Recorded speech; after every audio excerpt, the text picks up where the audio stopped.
Merhaba arkadaşlar. Star Atlas Akademi kanalıma hoş geldiniz. Bu videoda size mining işlemlerini anlatacağım. Yani mining, madencilik demek. Bir önceki videomda bahsetmiştim. Para kazanma yöntemlerinden bir tanesi mining. Şu an ben aktif olarak mining yaparak Star Atlas'ı oynuyorum. Şimdi gelin mining işlemlerine bakalım.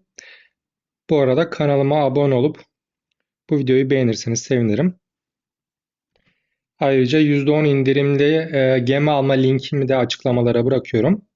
Oradan ulaşabilirsiniz. Ayrıca Twitter hesabıma da takip ederseniz sevinirim.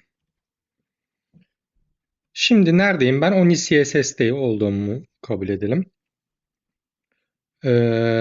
Filolarım neredeydi? Starbase Hangar'a giriyorum. Bakın şu an deneme filosu 1'i yapalım. Deneme filosu 1'im tamamen boş. 0, 0, 0. Tıkladığım zaman bakın Fleet Stats, bunları daha önceden göstermiştim. Bizi ilgilendiren, mining ile ilgilendiren şeyler şunlar arkadaşlar. Bir, kargo kapasite. İki, ammo consumption rate, ama bölü saniye mining yazan yer 0,033. Eee 3, food consumption rate, food bölü saniye mining. Üçüncü bu. 4, mining rate şu. 5 de nerede? Beşincisi de Planet Exit Fuel Amount Fuel 9. Bu 5 tane şey bize lazım. Ben bu değerleri önceden Excel'e aktardım. Oradan anlatayım size. Şimdi o demin gördüğünüz verileri buraya yazdım arkadaşlar. Burada hem daha rahat, daha da güzel gözüküyor. Şimdi şuradan başlayalım. Kargo kapasite. Şimdi bu sizin geminizin kargo kapasitesi. Mining yaptığınız zaman ürettiğiniz malzemeler bu kargo kapasitesine doluyor. Yani işte mining yaptım, bir tane arttı, iki tane oldu, üç tane oldu, dört tane oldu. O bu 638'in içine, kargo kapasitene ekleniyor. Doluyor orası. Depo gibi düşünebilirsiniz. Geminin deposu doluyor yavaş yavaş. Kargo kapasite bu. Ammo consumption rate, ammo tüketim oranı. Yani mining yaparken bir saniyede ne kadar ammo tüketiyor o. Yani sen mining yaptığın sürece bir saniyede 0,033 ammo tüketiyormuş. Bu arada şunu söyleyeyim. Bakın şeylerde bu Amerikan olduğu için Amerikalılar bu küsuratların nokta şeklinde yazıyorlar. Biz Türkiye'de sıfır virgül virgül yazıyoruz. Tamam, oradan kafanız karışmasın. Neden orada nokta bizde virgül? Onlarda nokta olan bizde virgül. Gelelim food consumption rate. O da bir saniyede mining yaparken bir saniyede tüketilen e, yiyecek, yani food miktarı. Bir saniyede. Mining rate de sizin bir saniyede yapmış olduğunuz üretim miktarı. Yani bunu deponuz, şu ammonuz, food'unuz yeterli olduğu sürece ve de mining işlemine başladığınız, devam ettirdiğiniz sürece bir saniyede işte hangi maddenin miningini yapıyorsanız bir saniyede 0,665. İşte 2 saniyede 1,2. Öyle öyle arta arta gidiyor. Bir saniyede bu. Ne zamana kadar gidiyor? Bu deponuz dolana kadar. Bu da bu. Beşincisi Planet Exit Fuel Amount Fuel. Bu da mining'e ilk başladığınız anda sizin fuel deponuzdan kesilen fuel miktarı. Bunu bir kere kesiyor. Bu saniyelik değil. Bakın buradaki tüketim miktarları hep saniye başına tüketimler. Bu saniye başına getiri. Bu da Planet Exit Fuel Amount. Bu da sadece bir kerelik en başta alınan bir fuel ücreti. Yani orada esasen şeyden çıkmak için işte kazı yaptığın zaman, asteroitten kazıldığını söylemiştim ya, asteroitten çıkarken ki yapılan fuel masrafı gibi bir mantığı var, ama hani matematiksel hesabı böyle. Şimdi peki ne kadar depoma ne kadar koyacağım? Ne kadar sürede bu işlem kaç saniye sürecek? Bunları göstereyim size. Şimdi deneme filosu 1'de. Buna tıklıyorum arkadaşlar. Şimdi mining işlemine başlayabilmek için ilk önce undock olmamız lazım. Yani şu an hangardayız ya, hangardan ayrılmamız lazım. Hangardan ayrılabilmek için de öncelikle bir kez fuel depomuzu doldurmam lazım. Fuel'umu dolduruyorum. Aynen fuel'umu dolduruyorum. Yani yakıt dolduruyorum. Fullledim depoyu. Tamam mı? Şimdi bundan sonra mining yapabilmem için ammo ve food eklemem lazım. Fakat şimdilik eklemiyorum arkadaşlar. Bir şey göstereceğim size ayrılıp. Şimdi undock diyorum. Yani şu an hangardan ayrıldım.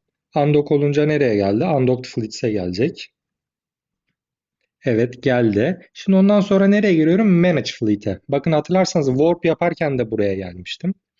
Şimdi buradan Movement, Cargo, Mining Ops.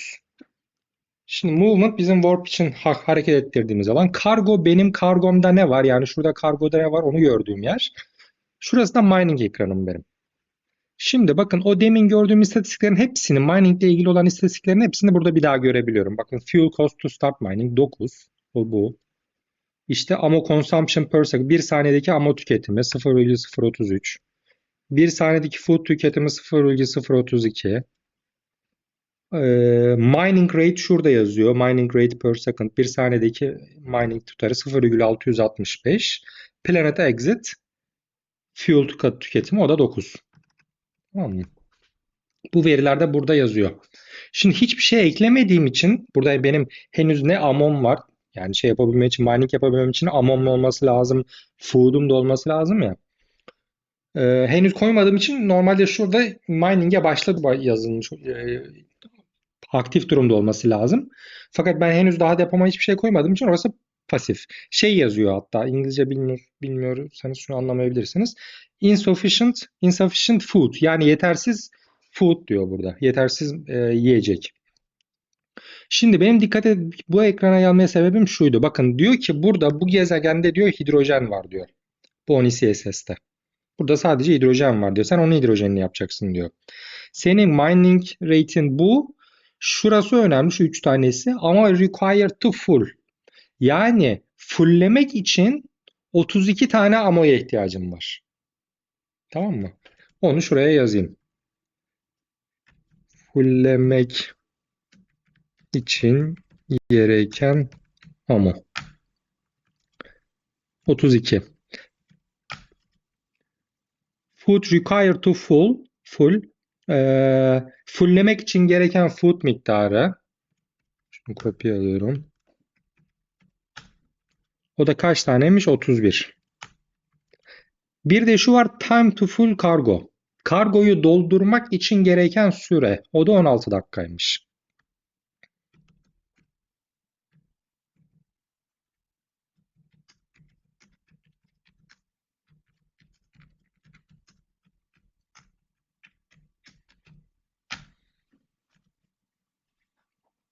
Ben burayı şimdi size göstereceğim şey buydu. Buraya boş gönderdim ki bunları ammo ve food hiç olmadan gönderdim ki boşken hani ne kadar dolduracağınızı bilin diye. Şimdi eğer ben buraya birazcık ammo birazcık da food koyup gönderseydim e, burayı tam olarak böyle göremeyecektiniz. O yüzden bir kere boş göndermeye çalışıp boş mining'e başlamaya çalışıp şu verileri elde ettim. Siz elle hesaplamayın diye. Bundan sonra yeniden hangara bağlanıp bu gerekli tutarları aktarıp öyle başlayacağım.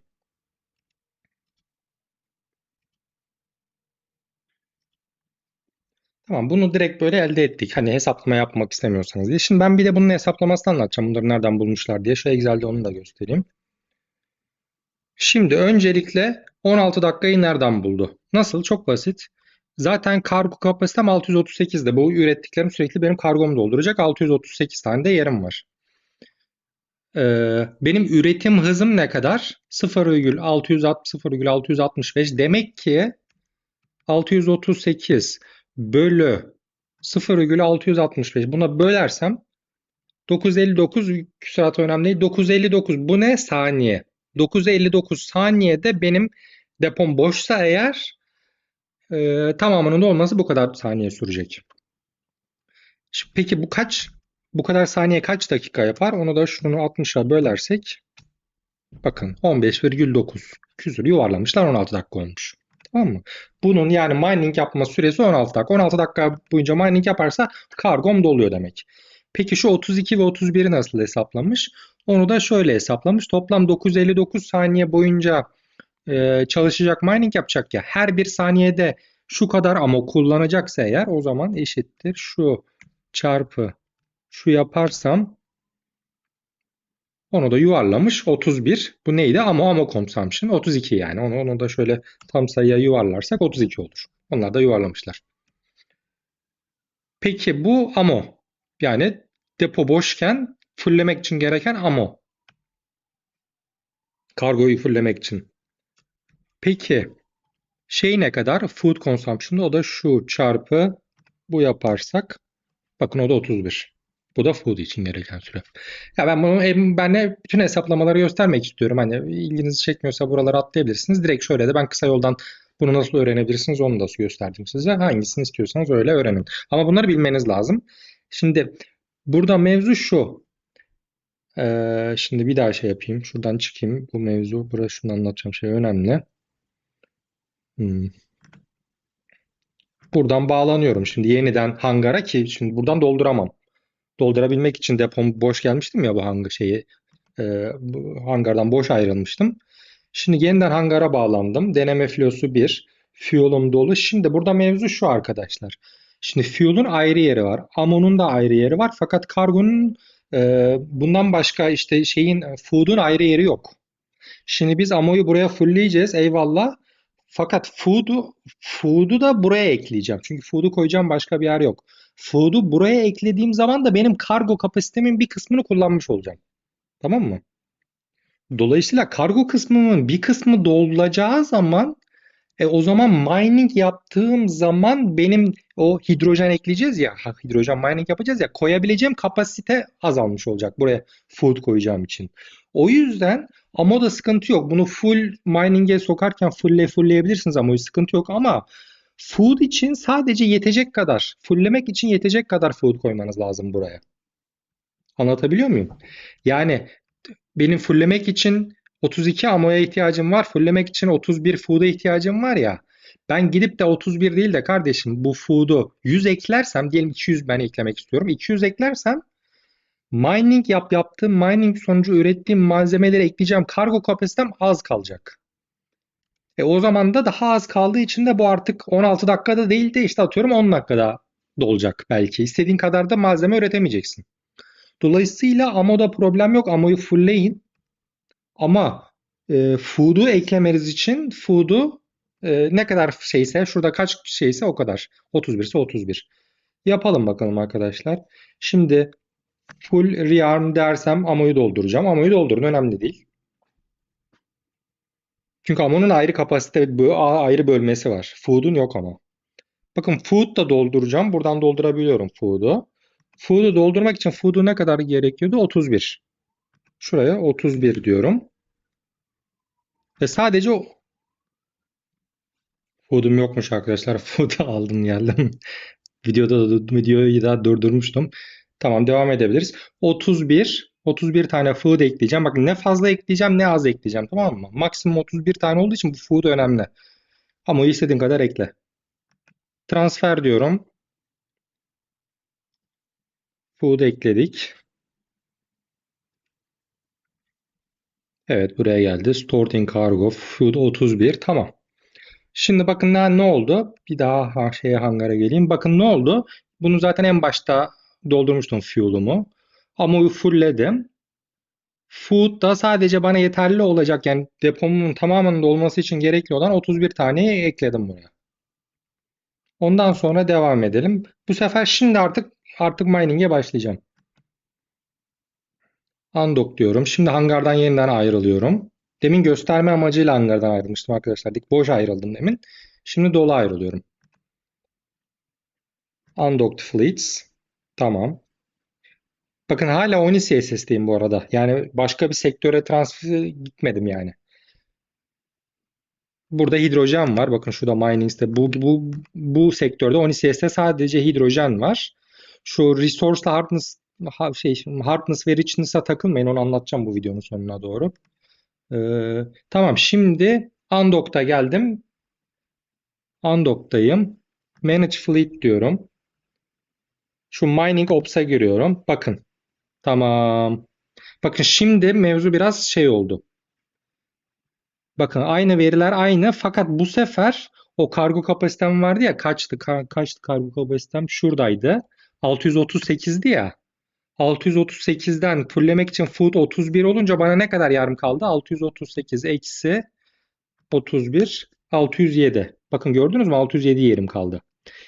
Mecburen food koymam lazım. 607 olunca da bak o zaman amo required to full 31.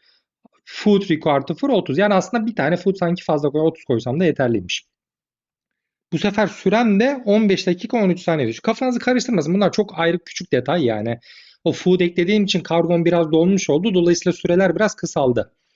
Yani o çok böyle çok minimal bir etki. Onu şey yapmayabilirsiniz. Göz ardı edebilirsiniz. Tamam, şimdi mining yapmaya hazırım arkadaşlar. Bakın ne kazacağım? Ben hidrojen mine edeceğim.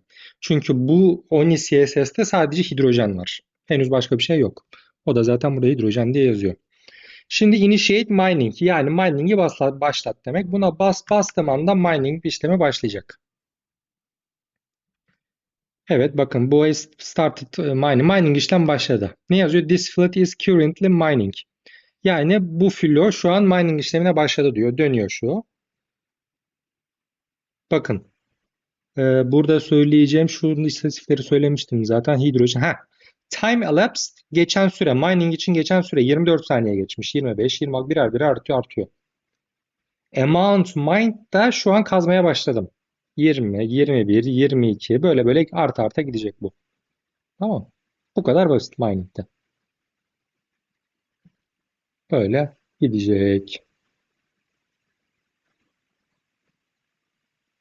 Şimdi videoyu biraz durdurayım, biraz dolsun. Ya da videonun ya da dolsun. Tamam. Tamamını dolmasını beklememe gerek yok. Onu da söyleyeyim. Şimdi bu böyle sürdü. Ne kadar sürem vardı benim? 16 dakika sürem vardı. 16 dakika sonra kargo kapasitem dolacağı için mining işlemi duracak. Daha fazla üretim yapamayacağım. Peki siz mining'e bastınız, ondan sonra bir saat sonra geldiniz. Unuttunuz mining yaptığınızı, bir saat sonra geldiniz. Ne olacak? Bir şey olmayacak arkadaşlar. Deponuzda ne kadar varsa şu 31 zaten 31 bitecek. Food buradaki 31. Buradan da 30 ne kaçtı? Ee, ama 32. Buradan da 32 azalacak. Tamam mı? Ee, şey de ondan sonra yani şey duracak. Daha fazla amonuz gitmeyecek. Anlatmaya çalıştığım şey buydu. Yani mining yaptım diye süreyi kaçırdım diye buradan yemeye devam etmiyor. Buradan da onu azaltacak. Şuradan da şeyi azaltacak. Şu asteroid exit olan 9'u azaltacak. Ondan sonra şey ne olacak? Şu kazdıklarım ne olacak? Onlar da şuraya gelecek. Biraz zaman geçsin. Şu an biraz durduracağım videoyu. Biraz zaman geçsin. Bir 2-3 dakika sonra bakalım. Yani 16 dakikayı beklemeden bakalım ne olacak. Evet, başlattım yeniden. Tamam, işte 2 dakika 33 saniye geçti. Şimdi mining işlemini bitirmek istediğim zaman bu depom dolsun veya dolmasın önemli değil. Şu düğmeye basmam lazım. Yani kaynakları topla ve mining'i bitir. Şimdi ben bunu basacağım. Depomda da hala yer var. Dikkat edin. Yani 16 dakikayı beklemedim. Ne kadar geçti? Sadece göstermek için 3 dakikalık başlattım. 3 dakikalık mining yaptım. Tamam. Şimdi buna basıyorum. Bak, mining işlemini bitirdim diyor. Bakın ne oldu? Şurada tam bekleme için biraz amomu kesti. Biraz fuel'umu kesti. Bakın fuel ne kadar kesecekti? Planet Exit ama 9. 717 vardı zaten. 9 kesti. 708 kaldı. Bu MO yani tamamen 16 dakikanın hepsini beklemiş olsaydım 32 gidecekti. Ama ben erken bıraktığım için ne kadar götürdü benden? 7 tane de amomum gitti. Buradan da biraz food'um gitti. Çünkü yaptım işte 2-3 dakika orada ondan dolayı biraz food'um gitti. Ama kazandıklarımı da buraya ekledi.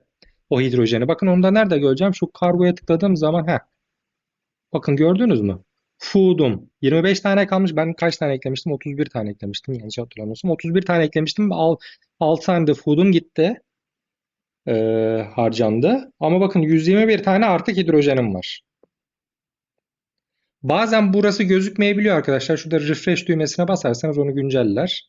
Bazen şey yapabiliyor, görünmeyebiliyor. Tamam, çok güzel. Şimdi kargoma aldım ben hidrojenleri. Bundan sonra ne yapacağım? Şimdi şu an undock'tum. Undock durumdayım. Ee, Yani şeyden ayrılmış durumdayım. Hangarda bağlı falan değilim. Uzaydayım. Yani şeydeyim. Asteroiddeyim. Ve asteroitten de çıktım. Gezegene döndüm. Ya oralara çok takılmayın arkadaşlar. Orası hani oraya mı gittim böyle buraya mı gittim henüz o şeyler tam oturmadığı için. Ya sadece işte hangara bağlı mısın değil misin aslında mevzu. Hangi sektördesin? O sektördeysen hangara bağlı mısın değil misin? Şu an hangara bağlı değiliz.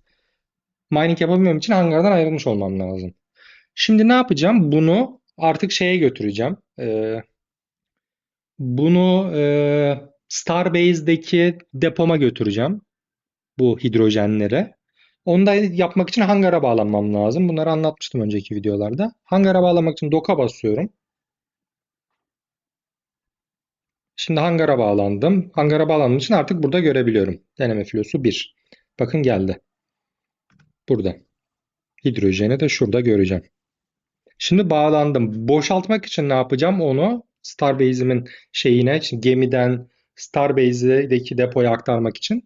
İşte hangilerini aktarmak istiyorsam onu mesela sadece hidrojen aktaralım diyelim. Hidrojeni aktaracağım. 121 çıktı. Transfer cargo to Starbase. Kargoyu gemiden Starbase'e aktar diyor. Bunu da aktardım 121 tane hidrojenimi. Tamam. Oldu. Artık gemide değil hidrojenler. Öbür food falan duruyor. Onları aktarmadım henüz.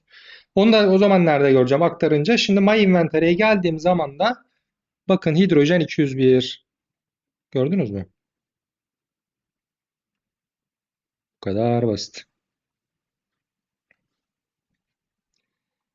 Bunu artık ben satmak istiyorsam eğer bu 211 tane hidrojeni zaten OniCSS'teyim bir yere gitmeme gerek yok. OniCSS'ten direkt Galactic Marketplace'te satabilirim. Ne yapacağım? Bunu şunu 201 yazıp export to wallet dersem bunu artık cüzdanıma çeker. Tamam mı? Artık cüzdanıma çekince de gidip Marketplace'ten satabilirim. Oraları anlatmıştım zaten. Mining işlemi bu kadar arkadaşlar. Ama anlatacağım birkaç bir şey daha var bunlarla ilgili. Şimdi bir de bu mining işleminde iki tane kriter var. Hardness ve richness diye iki tane kriter var. Onlara demin söylemiştim. Bakın şurada mining operations'ın altında. Bakın şurada resource hardness ve system richness diye iki tane başlık var. Şimdi bu ne demek? Resource hardness, resource kaynak demek. Hardness zorluk derecesi, bu kaynağın zorluk derecesi. Yani bu hidrojen bu gezegende veyahut da planette veyahut da asteroid beltte neredeyse onun zorluk katsayısı 100. Şu system richness da bu kaynağın gene bu gezegende veyahut da planette ne kadar zengin olduğunu, ne kadar çok olduğunu gösteriyor yüzde. Şimdi bunun default ayarları %100. Fakat bazı ürünlerin bu oranları böyle %100 değil. Şöyle ya da bir dakika şunu anlatayım. Şöyle hesaplanıyor. Hmm, karışık olduğunu biliyorum. Şimdi bunlardan system richness sizin mining verimliliğinizi artıracak bir şey zenginlik olduğu için. Resource hardness da sizin mining verimliliğinizi düşürecek bir şey. Dolayısıyla buradan şöyle bir orana ulaşıyoruz. Şu richness bölü hardness diye bir orana ulaşıyoruz. Yani burada richness bölü hardness 100 bölü 100 1. Bu sizin için önemli olan bu hidrojenle ilgili bu CSS'teki hidrojenle ilgili bilmeniz gereken şey 100 bölü 100'ü bileceksiniz. 1. Şimdi bu bir neye etki ediyor? Bu bir sizin şuradaki mining rate'inize etki ediyor. Bu 1 ise eğer richness bölü hardness oranınız 1 ise bu deminki yaptığım hesaplama da sıkıntı yok. 0,665. Ama diyelim ki o oranınız 2. Yani diyelim ki sistem richness'ınız 200, zenginliğiniz 200, zorlukta 100. O zaman 200 bölü 100 olacağı için bu oranınız 2 ise eğer o zaman mining rate'iniz bunun 2 katı oluyor arkadaşlar. Şu çarpı şu oluyor. Geri kalan her şey aynı. Yani her kaynağın o yüzden richness ve e, hardness değerlerini bilmek lazım. Bu neyi etkiliyor? Sizin mining rate'inizi etkiliyor. Çünkü bu çok fazla var. O zaman 2 katı verimli. Veyahut da çok zor. O zaman da bu diyelim ki bu 200 ise yarısı kadar ürün çıkartabiliyorsun. Bu ikisinin birbirine oranı önemli. Tamam mı? Yani dolayısıyla hesaplamaların hepsi aynı ama ürettiğiniz kaynağın da bu değeri şu iki yani richness bölü hardness oranını bilmeniz lazım. Peki onu nereden bileceğiz? İşte onun için de şöyle çok güzel bir araç var arkadaşlar. Bunun linkini paylaşırım sizinle. Bakın şu atlas.evi.com diye bir site var. Çok güzel yapmışlar. Bu da hatta yeni şey oldu. Ben bunu kendim Excel'e hesaplamıştım hepsini de nerede ne var diye. Bu adam bütün haritaya hepsini koymuş. Bakın bu harita şu harita aslında. Bakın ne şekliyse bu V mi artık M mi? O şekle benzeyen bir şekil. Bakın o bu. Tamam mı? Burayı kurcalayın arkadaşlar. Bakın. Şunu böyle zoomladığımız zaman heh, bakın şu 11'e gelelim. Bakın hidrojen R1 H1 yazıyor. Gördünüz mü? R1 dediği richness'ı 1. H1 dediğinizde hardness'ı da 1. Bakın buradaki durum farklı. Mesela 14'te iron ore çıkartacaksanız eğer bakın orada richness 1, hardness 2. Dolayısıyla sizin mining rate'iniz bu eğer buradan iron ore çıkartacaksanız eğer bu 11'den buraya gelip de burada iron ore çıkartacaksanız ne yapacaksınız? Richness bölü hardness 1 bölü 2 ne oluyor 1 bölü 2? 0,5. O zaman mining rate'in bu filo için şuradan gir. O zaman bunun yarısı olacak.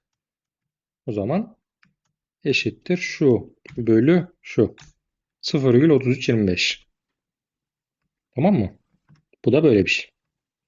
Şuradan buradan ya çok güzel bir şey. Şuradan da tek tek ekleyip nasıl görünmesi gerektiğini işaretliyorsunuz arkadaşlar. İşte mesela işte şuradan mesela haritada ne gözüksün? Diyorsunuz ki işte arkolar gözüksün sadece. Bakın arko şuradaymış. İşte kapır orlar gözüksün. Bakır neredeymiş? Ya bak şunlar. Gördünüz mü? Kapır. Bazılarında 2 tane var arkadaşlar ham madde. Bazılarında bir tane var. Ha bu arada ham maddeler ne? Bir dolu madde var. Crafting'de daha detaylı anlatacağım ama temelde bizim bütün gezegenlerde çıkarabileceğimiz 9 tane ürün var. Şunlar arko, biomass, karbon, copper ore, diamond, hidrojen, iron ore, limonite, roşinol.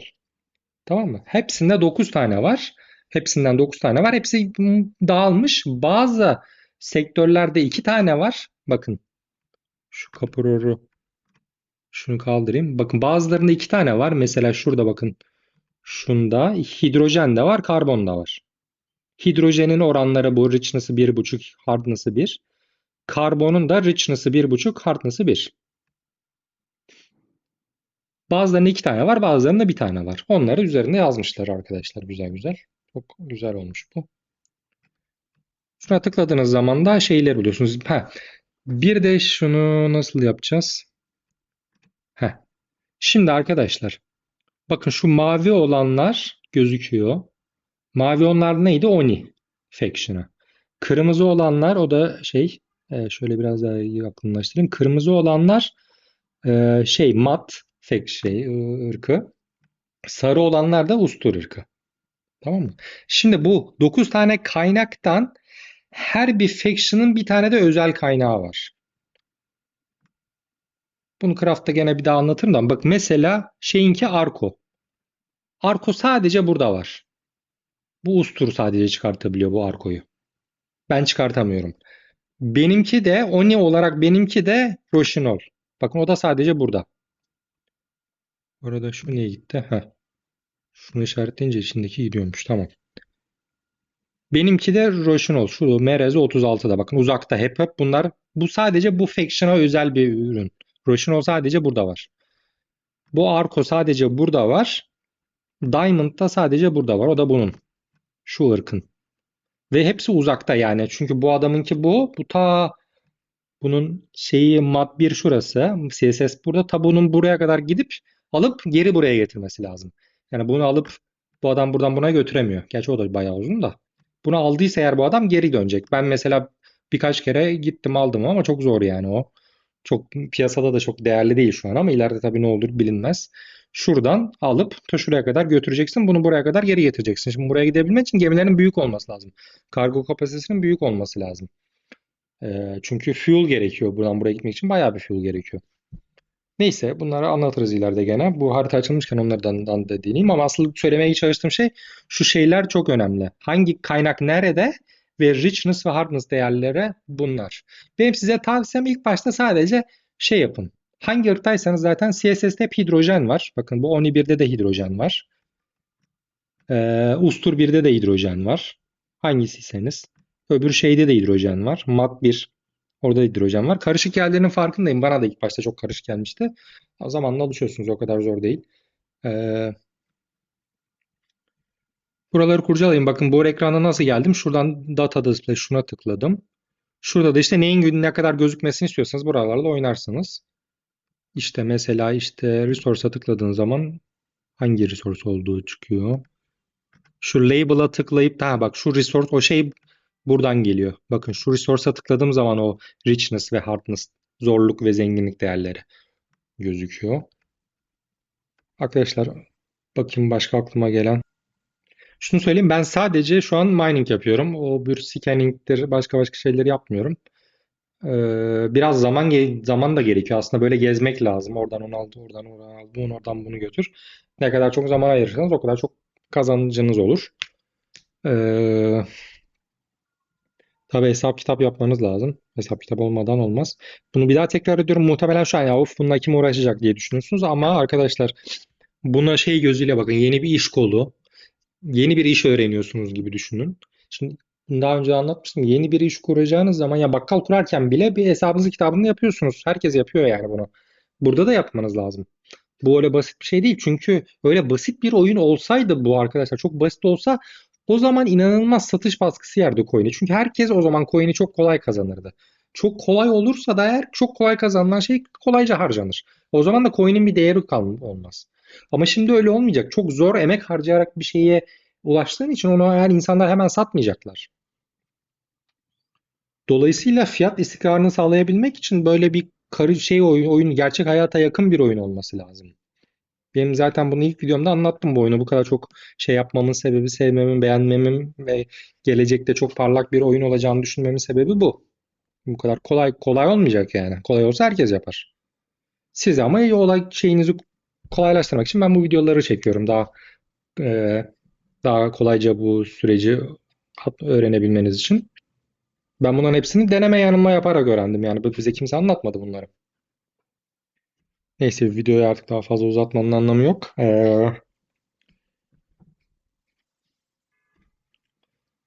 Kanalıma abone olup arkadaşlar bu videoyu beğenirseniz sevinirim. Ayrıca aşağıda Twitter adresim de var. Onu da oradan da beni takip edin. Güncel paylaşımlar yapıyorum orada. Ayrıca açıklamalar kısmına %10 indirimli gemi alma linkimi de bıraktım. Oradan da onu alabilirsiniz. Bu sitenin linkini de bırakacağım. Yani ha bu arada onu da söyleyeyim. Yani bakın kim yapar bunu bedavaya? Adam yapmış koymuş yani. Komünitesi ne kadar kuvvetli bu Star Atlas'ın. 1 lira para almıyor. Herkes açmış yani yapmış bunu yapmak. Bu hem bilgi gerektiren bir şey. Bakın siz daha bu sistemin nasıl işleyeceğini bile düşünürken ya bu ne kadar zor dediniz. Adam bunu yapmış bir de üstüne. Yani burada bunun haritasını çıkartmış ve bedava yapmış. Hiç 1 lira gelir yok. Düşünün bunları yani. Neyse. Görüşmek üzere. Bir sonraki videoda crafting ile ilgili olacak. Güle güle.